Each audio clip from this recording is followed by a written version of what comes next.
तो जो मर रहा है उसकी आत्मा शुद्ध हो जाएगी और पवित्र हो जाएगी।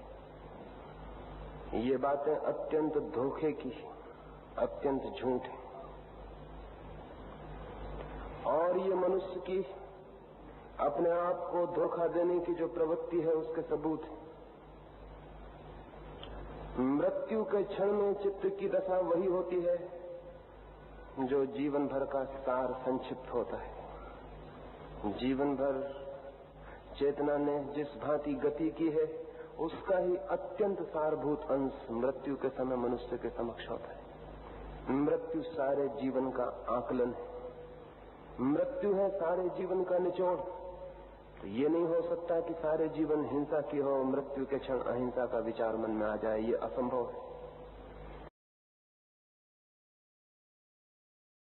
आप तो लेकर आए हैं एक आधुनिक चश्मा रिमलेस 1 पावर मोबाइल प्रोटेक्शन, एक खरीदें एक मुफ्त पाएं के स्पेशल ऑफर के साथ। मृत्यु तो है निष्कर्ष पूरे जीवन का। ये नहीं हो सकता कि सारे जीवन घृणा की हो, क्रोध किया हो और मरते क्षण चित्त प्रेम से भर जाए। इससे ज्यादा असंभव और कोई बात नहीं हो सकती। मृत्यु के क्षण में तो जीवन भर का जो जोड़ है, जीवन भर चित्त की जो दशा है, जो कंटिन्यूटी है, जो क्रम है, वही अपने शिखर पर पहुंच जाएगा। जैसा मैंने कल आपको कहा, ये नहीं हो सकता कि बीज हम कड़वे बोएं और फल मीठे आ जाए। बीज यात्रा की शुरुआत है, फल उसका अंत है। फल बीज की मृत्यु है, वहां जाके बीज की यात्रा समाप्त होती। तो बीज में जो छिपा था वही फल में प्रकट होगा। जीवन भर चित्त ने जो कुछ अर्जित किया है, मृत्यु के क्षण में चित्त उसी के साथ होगा। इसलिए इस धोखे में कोई भी न रहे कि मृत्यु के क्षण को हम सुधार लेंगे। पूरे जीवन को जो बदलता है वही मृत्यु को भी बदलने में समर्थ होता है। लेकिन चूंकि हम तरकीबें शॉर्टकट निकालने के हमेशा उत्सुक होते हैं, जीवन भर कुछ भी करें, मरते वक्त गीता सुन लेंगे, कान में कोई मंत्र बोल देगा और सब ठीक हो जाएगा। इस तरह की धोखी धड़ियां हो सकता है आदमी की दुनिया में चलती हों, लेकिन परमात्मा की दुनिया में नहीं चल सकती। मैंने एक घटना सुनी। एक आदमी मरण शैया पर था।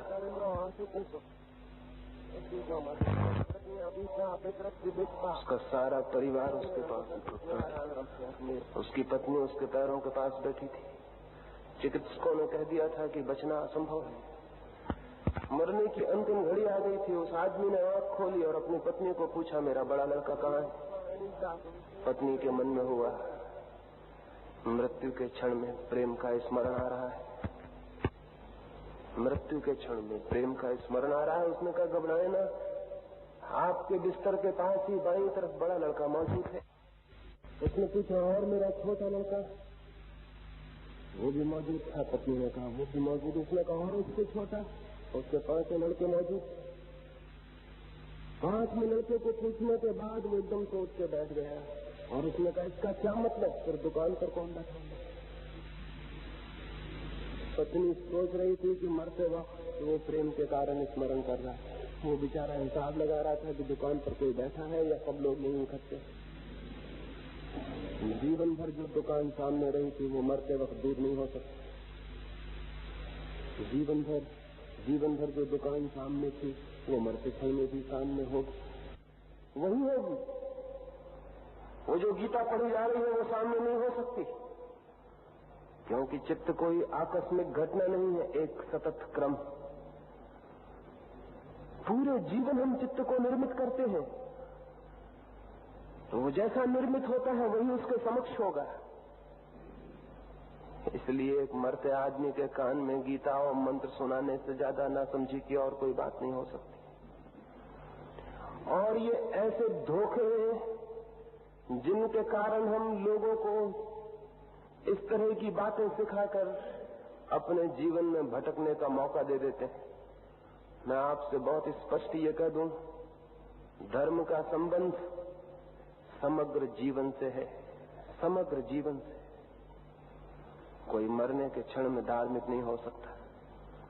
और ये भ्रांति, ये फैलेसी, इसलिए पैदा होती है कि हमने धर्म को पूरे जीवन से कभी भी संबंधित नहीं माना। कोई आदमी सुबह 1 घंटे को बैठ के अपने कमरे में बंद होकर पूजा और प्रार्थना कर लेता है और सोचता है मैं धार्मिक हो गया। 23 घंटे क्या करता है वो आदमी? अगर 23 घंटे विपरीत है जीवन में, तो वो 1 घंटा जो धर्म में बिताया है बिल्कुल झूठा और धोखे का है। क्योंकि 23 घंटे चेतना जहां रहती है, 1 घंटे में उससे अन्यथा नहीं रह सकती। गंगा हिमालय से बहती है, तो कोई ये कहे कि काशी में आके पवित्र हो जाती है, काशी के पहले पवित्र नहीं थी और काशी के बाद फिर अपवित्र हो जाती, तो कौन मानेगा इस बात को? गंगा तो एक सातत्य है। जो गंगा काशी के पहले है वही गंगा काशी के घाट पर है, वही गंगा काशी के आगे है। ये नहीं हो सकता कि गंगा काशी के पहले अपवित्र हो, काशी पर पवित्र हो जाए और फिर आगे अपवित्र हो जाए।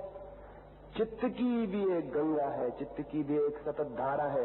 ये नहीं हो सकता कि 1 घंटे के लिए मंदिर में जब बैठे तब वो पवित्र हो जाए और बाकी 23 घंटे अपवित्र रहे।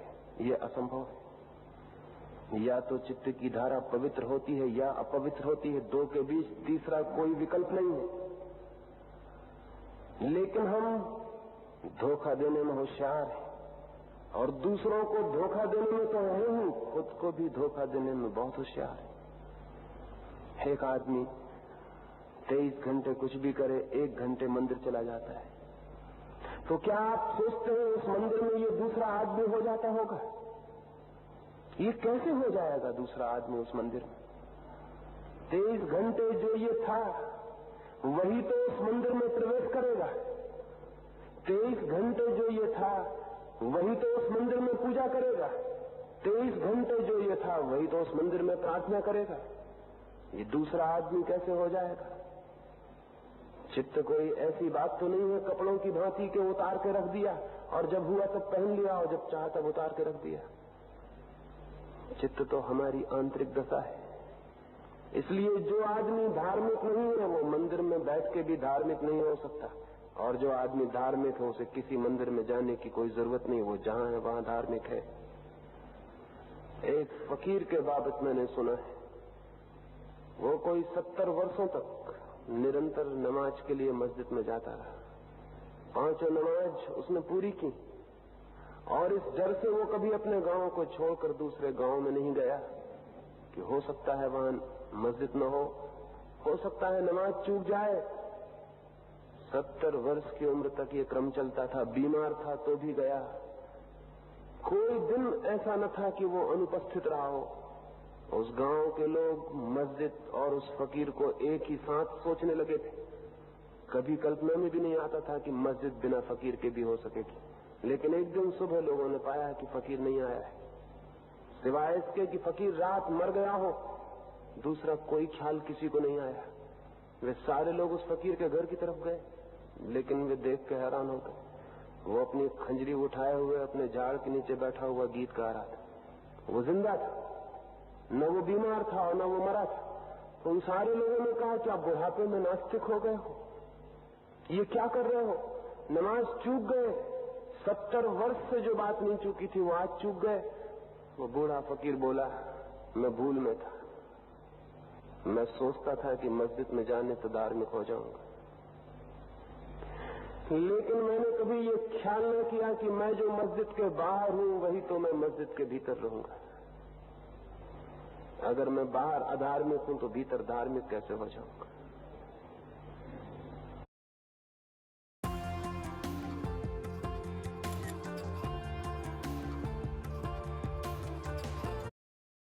तो भीतर धार्मिक कैसे हो जाऊंगा?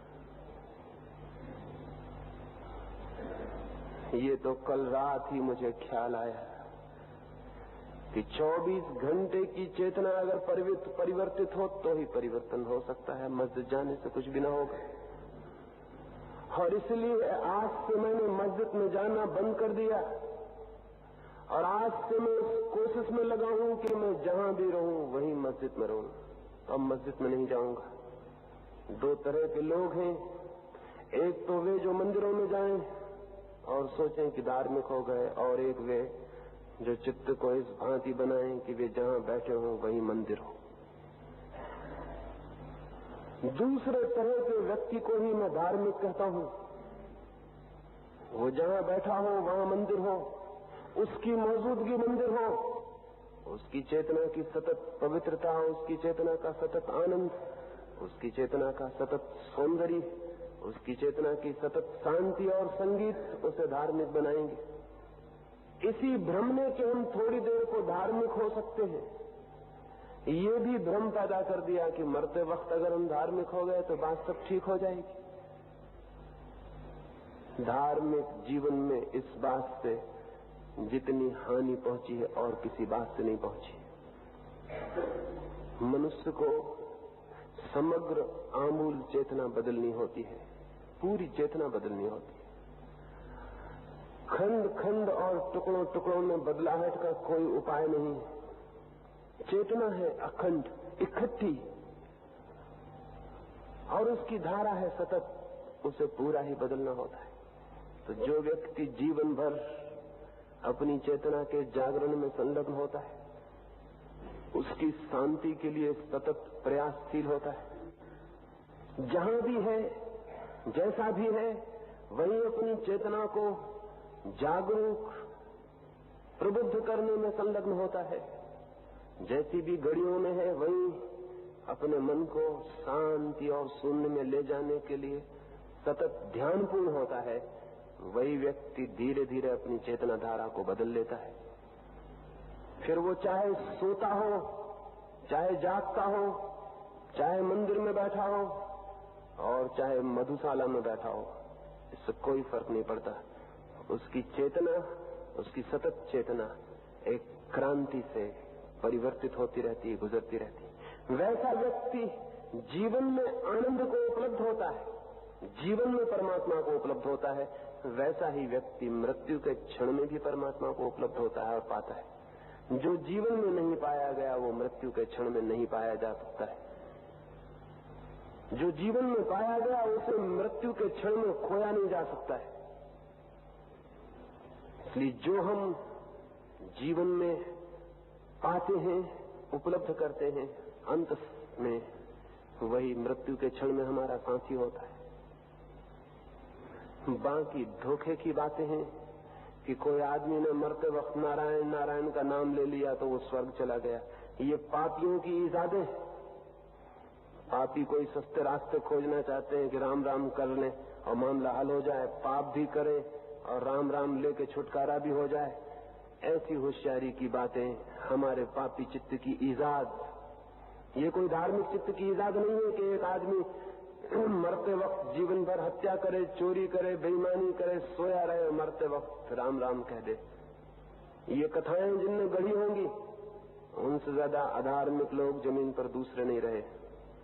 जिन्होंने ये कथाएं गढ़ी कि एक आदमी मर रहा है, जीवन भर का हत्यारा, बेईमान, चोर, उसके लड़के का नाम नारायण है, वो मरते वक्त अपने नारायण को बुलाता, अपने लड़के को कि नारायण तू कहाँ है, और भगवान ऊपर प्रसन्न हो जाते हैं कि देखो इसने मेरा नाम लिया, उसको स्वर्ग भेज देते। ऐसे भगवान और ऐसी कथाएं और ऐसी सारी की सारी बातें इतनी झूठ है, इनमें रत्ती भर की भी कोई सच्चाई नहीं है। ये किन्ने गढ़ी होंगी, किन्ने इजाद की होंगी, किन्ने ये कहानियां बनाई होंगी, ये हमारे पापी चित्त के आविष्कार हैं। हम पाप भी करना चाहते हैं और किसी सरल तरकीब से उससे छूट भी जाना चाहते हैं। तो हमने बहुत सी सरल तरकीबें निकाली। कोई राम राम जप लेता है और सोचता है कि मामला हल हो गया, लेकिन पाप करते वक्त वो पाप जप के मामले को हल नहीं समझता। पाप तो करता है, उस वक्त पाप का जप नहीं करता कि जप कर ले मामला खत्म हो गया। एक आदमी की हत्या करनी तो बैठ के हत्या का जप कर ले बात खत्म हो गई, ये वो नहीं करता। ये वो भली भांति जानता है कि हत्या के जप करने से हत्या नहीं होगी, हत्या तो करनी पड़ेगी। हत्या तो करता है लेकिन छूटने के लिए राम राम जपता है। बड़ी होशियारी है। इसको कनिंगनेस, इसको चालाकी कहें या क्या कहें। चित्त कितना बेईमान है। भगवान को जपने से निपट लेना चाहता है और पाप को करके निपटता है। भगवान भी जप से कुछ भी नहीं होगा। भगवान को भी करना ही होगा, जपना नहीं होगा। कोई आज भगवान हो ही भगवान को पा सकता है, जप के नहीं, क्योंकि पाप करके ही पाप को पाता है। तो परमात्मा को बिना किए कैसे